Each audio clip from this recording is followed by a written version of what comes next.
Dunia penerbangan regional selama puluhan tahun didominasi oleh satu nama besar ATR272 pesawat turboprop. Buatan Eropa ini menjadi tulang punggung maskapai regional di seluruh dunia, termasuk di Asia Tenggara. Namun kini, sebuah nama baru muncul dari Asia, lebih tepatnya dari Indonesia, Arati. Asterisk. Pertanyaannya sederhana, tapi penting. Apakah R80 mampu menantang dominasi ATR72? R80 adalah pesawat regional turboprop yang dirancang oleh Regio Aviasi Industri. Dengan dukungan insinyur Indonesia, berpengalaman dan ekosistem industri nasional. Pesawat ini dirancang khusus untuk pasar negara kepulauan tempat, di mana jarak antar pulau, bandara kecil, dan efisiensi operasional menjadi faktor utama. Sementara itu, ATR72 adalah produk matang dari kerjasama Prancis dan Italia. Dengan puluhan tahun pengalaman operasional, ATR72 dikenal andal, efisien, dan sudah terbukti di berbagai kondisi cuaca dan geografis.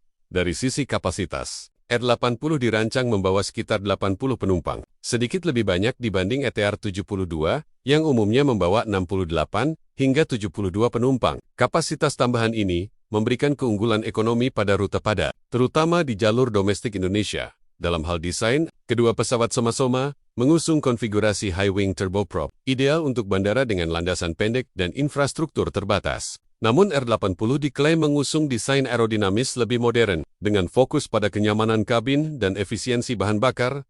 Soal efisiensi, ATR72 jelas unggul dari segi rekam jejak. Maskapai sudah sangat memahami biaya operasionalnya, ketersediaan suku cadang, serta jaringan perawatan global. R80 di sisi lain, menawarkan potensi efisiensi jangka panjang terutama jika diproduksi dan dirawat di dalam negeri, mengurangi ketergantungan impor, yang membuat R-80 menarik bukan hanya soal teknis, tapi juga strategi nasional. Bagi Indonesia, R80 bukan sekadar pesawat, melainkan simbol kemandirian industri dirgantara. Jika berhasil masuk pasar, R80 bisa menekan biaya operasi maskapai domestik, sekaligus menghidupkan rantai industri lokal. Namun, tantangan terbesar R-80 adalah sertifikasi dan kepercayaan pasar. ATR72 telah mengantongi sertifikasi internasional dan digunakan oleh ratusan operator. R80 harus membuktikan dirinya melalui uji terbang, sertifikasi global, dan yang paling penting keandalan dalam operasi nyata.